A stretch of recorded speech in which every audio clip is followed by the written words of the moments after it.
Welcome everybody. This is the final chapter on the Old Testament. It's called Israel's Legacy to Christianity. So as from tomorrow we shall be focusing on the New Testament, which is quite neat really, because tomorrow, Ash Wednesday, is the beginning of Lent. So for our Lenten meditations we're going to be focusing on the New Testament from the Bible story by William Neal. So Israel's Legacy to Christianity. It cannot be said too often that the Bible is one book and not two. Strictly speaking, Christianity begins with Christ, and the New Testament is the story of how it started. But the Christian church goes back to Abraham, and the Christian faith has its roots firmly embedded in the experience of the people of the Old Testament. The word testament means covenant. And the idea of a covenant or of a relationship between God and man is common to both Jews and Christians. Jews believe that in the pages of the Old Testament we can find all that we need to know about God's purposes for the world and the meaning of life. Christians believe that the Old Testament leaves so many problems unsolved that it ends in a large question mark, and that the answer to the question has been given in Christ. From the beginning of the church, Christians have always looked on the Old Testament as the preparation for the gospel, the book that points forward to Christ and is incomplete without him. In the happiest state of affairs that exists within the Christian church today, Catholics and Protestants together recognise that what they have in common is far more important than the issues that still keep them apart. Similarly, despite much misunderstanding and bitterness in the past, thinking Christians are readier than they've been for centuries to recognise how close Jews and Christians are in their approach to God. They differ on the question of the status of Jesus, but they share the same rich legacy of God's revelation of himself and of the truth about life through the prophets, the psalmists, and the sages of Israel. Before it became a world religion, Christianity had taken on a Western character, largely because its expansion was dictated by the extent of the Roman Empire, which was the civilization in which it grew up. But its origins are wholly Oriental and outspokenly Jewish. It came into being in Palestine, and its founder and his first followers were exclusively Jews. It's therefore impossible to think of Christianity or of Jesus himself without linking them both with the background from which they came. Jesus lived and thought like a first century Jew and not like a 20th century European. We cannot make sense of what the New Testament says about him unless we remember that both Jesus and the writers of the New Testament were steeped in the history, ideas and stories of the Old Testament that we've been talking about. This was their sacred book, their guide to life and to the knowledge of God long before the New Testament came to be written.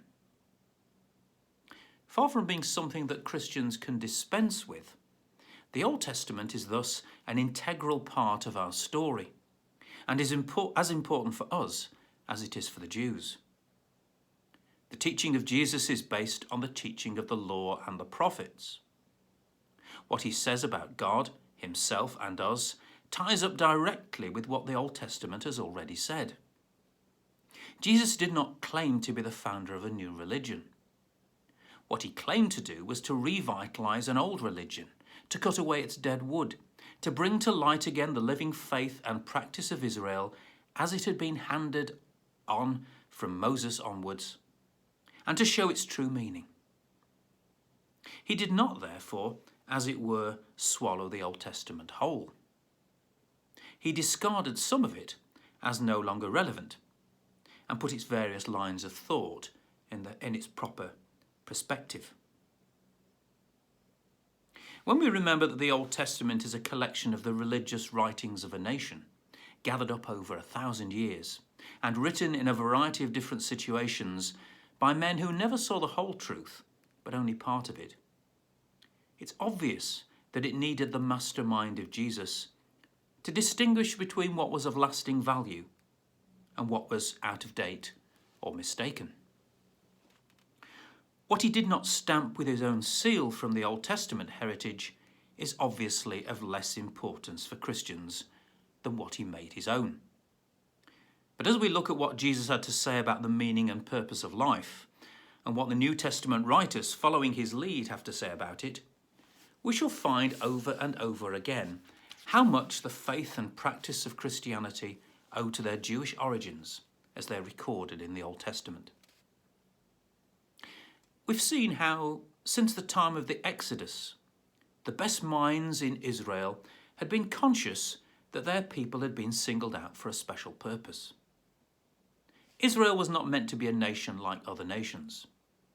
It was to be a community which, by precept and example, would convince the world that the God who had revealed himself to Israel through the things that had happened, through the words of prophets and psalmists, was the only true God, creator of all that is, the Lord of history, who held the destinies of men and nations in his hands. Yet this was no remote and inaccessible potentate, but a God of mercy and compassion, tender and forgiving, who hated sin but who was always ready to pardon the penitent sinner. No one has expressed this faith of Israel more finely than the unknown prophet of the exile, whom we call Second Isaiah, or Isaiah of Babylon, as he dwells on the majesty and tenderness of God. Read from Isaiah chapter 40. Who has measured the waters in the hollow of his hand, and marked off the heavens with a span, enclosed the dust of the earth in a measure, and weighed the mountains in the scales, and the hills in a balance? Who has directed the Spirit of the Lord, or as his counselor has instructed him? Whom did he consult for his enlightenment? And who taught him the path of justice, and taught him knowledge, and showed him the way of understanding? Behold, the nations are like a drop from a bucket, and are accounted as the dust on the scales. Behold, he takes up the isles like fine dust. And again from Isaiah, a bit further in Isaiah chapter 40. Have you not known? Have you not heard? Has it not been told you from the beginning? Have you not understood from the foundations of the earth?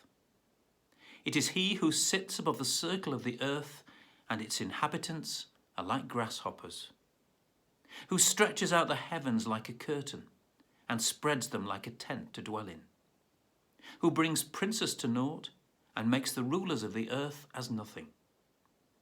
Scarcely are they planted, scarcely sown, scarcely has their stem taken root in the earth, when he blows upon them, and they wither, and the tempest carries them off like stubble. To whom then will you compare me, that I should be like him, says the Holy One? Lift up your eyes on high and see who created these. He who brings out their host by number, calling them all by name, by the greatness of his might, and because he is strong in power, not one is missing. Have you not known, have you not heard? The Lord is the everlasting God, the creator of the ends of the earth. He does not faint or grow weary. His understanding is unsearchable. He gives power to the faint, and to him who has no might he increases strength. Even youths shall faint and be weary, and young men shall fall exhausted. But they who wait for the Lord shall renew their strength. They shall mount up with wings like eagles. They shall run and not be weary. They shall walk and not faint. He will feed his flock like a shepherd. He will gather the lambs in his arms. He will carry them in his bosom and gently lead those that are with young. The proper response of men to a God of this kind has been summed up by another of Israel's prophets. This is what Yahweh asks of you, only this, to act justly, to love tenderly, and to walk humbly with your God. Justice and charity between a man and his neighbour, humility and thankfulness to God for all his goodness. This was the high calling of any Israelite who took his faith seriously. In the course of his defence of his integrity against the charges levelled against him by his comforters, Job puts into words the standard of behaviour which was expected of a devout Jew after the impact of the great prophets. It's a standard of which any nation should be proud at any stage in its history. Read from Job, chapter 31. Surely he sees how I behave. Does he not count all my steps? Have I been a fellow traveller with falsehood, or hastened my steps towards deceit? If he weighs me on honest scales, being God, he cannot fail to see my innocence. If my feet have wandered from the rightful path, or if my eyes have led my heart astray, or if my hands are smirched with any stain, let another eat what I have sown, and let my young shoots all be rooted out. If I ever lost my heart to any woman, or lurked at my neighbour's door, let my wife grind corn that is not mine, let her sleep between other sheets. For I should have committed a sin of lust, a crime punishable by the law, and should have lit a fire burning till perdition, which would have devoured all my harvesting. If ever I have infringed the rights of slave or maidservant in legal actions against me, what shall I do when God stands up? What shall I say when he holds his assize? They no less than I were created in the womb by the one same God who shaped us all within our mothers. If my land calls down vengeance on my head and every furrow runs with tears, if without payment I have eaten fruit grown on it, or given those who toiled there cause to groan, let brambles grow where once there was wheat, and foul weeds where barley thrived. Have I been insensible to poor men's needs, or let a widow's eyes grow dim, or taken my share of bread alone, not giving a share to the orphan? I, whom God has fostered father-like from childhood, and guided since I left my mother's womb.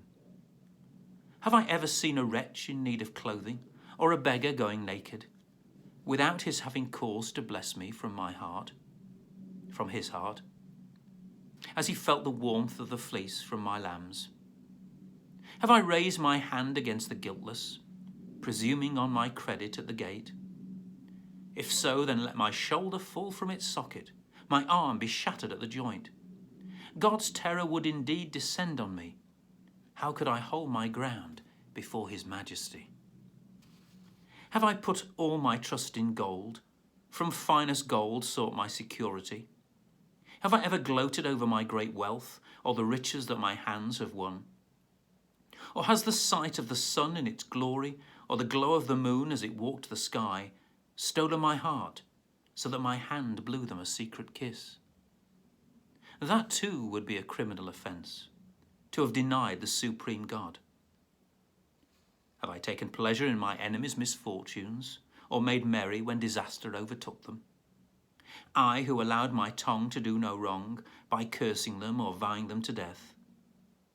The people of my tent, did they not say, "Is there a man he has not filled with meat?" No stranger ever had to sleep outside. My door was always open to the traveller. Have I ever hidden my sins from men, keeping my iniquity secret in my breast? Have I ever stood so in fear of common gossip, or so dreaded any family's contempt, that I have been reduced to silence, not venturing out of doors? Who can get me a hearing from God? I have had my say, from A to Z. Now let Shaddai answer me. When my adversary has drafted his writ against me, I shall wear it on my shoulder, and bind it round my head like a royal turban. I will give him an account of every step of my life, and go as boldly as a prince to meet him. Such then was the faith and the practice of Israel at its best, as it has been handed on to Christianity from the Old Testament. Such should have been the teaching that Jesus received in the synagogue school at Nazareth, where he grew to manhood. It would seem from the Gospels, however, that this was not the case. What had gone wrong?